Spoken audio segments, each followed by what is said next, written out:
50 টাকা চ্যালেঞ্জের এটা হচ্ছে দ্বিতীয় পর্ব, যেটা আরও ইন্টারেস্টিং এবং আরও সুন্দর। তো চলুন শুরু করে ফেলি আজকের ছোট্ট মিনি ব্লগটি। করলাম এবং শুরু করলাম যাত্রা।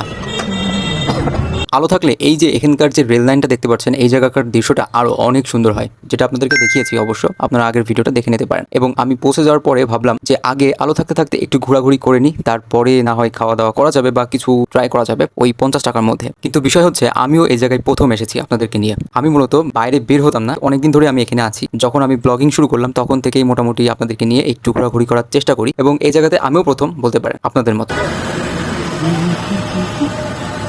ভালোই লাগছিল, সবকিছু নতুন নতুন লাগছিল আর কি। কিন্তু ঢাকা শহরে এখন ঘোরাঘুরি করাটা খুবই রিস্ক হয়ে গেছে, কারণ যে পরিমাণ মারামারি আর যে পরিমাণ ছিনতাই হচ্ছে সেটা বলার বাইরে। মানে যখন তখন দিনে দুপুরে সবসময় মোটামুটি এইরকম নিউজ শোনাই যাচ্ছে। তারপর ঘোরাঘুরি শেষ করলাম মোটামুটি, তারপরে শুরু করলাম আমার সেই 50 টাকার মিশনটা। আর মানুষের কাছ থেকে শুনলাম যে এখানে কোনো বিখ্যাত দোকান আছে নাকি। তো সবাই আমাকে এই দোকানটা দেখিয়ে দিয়ে বললো যে এখানকার ঝালমুড়িটা অনেক বেস্ট। তো আমি সেখানে খেলাম এবং সেটার দাম ছিল মাত্র 30 টাকা এবং টেস্টটা ছিল অনেক ভালো। তারপরে আমি একটু হাঁটাহাঁটি করতে এই মামার দোকানে চলে আসি এবং এখানকার পট নুডলস, মানে ভুড়ি দিয়ে রান্না করেছে নুডলসটা, অনেক সুন্দর ছিল। এটা তো মোটামুটি ভালোই ছিল, কিন্তু এটার দাম ছিল 50 টাকা। সেজন্য আমার বাজেটটা ক্রস করে যায়। পরবর্তীতে আমাকে আরো এক্সট্রা 30 টাকা পে করতে হয়েছে। তার মানে টোটাল খরচ হয়েছে আমার 80 টাকা। টাকার দিকে তাকিয়ে লাভ নেই, কারণ আজকের দিনটা আমার অসাধারণ কেটেছে এবং যতটুকু পারি ততটুকু আপনাদেরকে দেখানোর চেষ্টা করেছি। আজকের মতো মিনি ব্লগটি এই পর্যন্তই। যদি আপনাদের ভালো লেগে থাকে তাহলে অবশ্যই লাইক করবেন, কমেন্ট করবেন, সাবস্ক্রাইব করবেন এবং আমার পাশেই থাকবেন। ধন্যবাদ সবাইকে।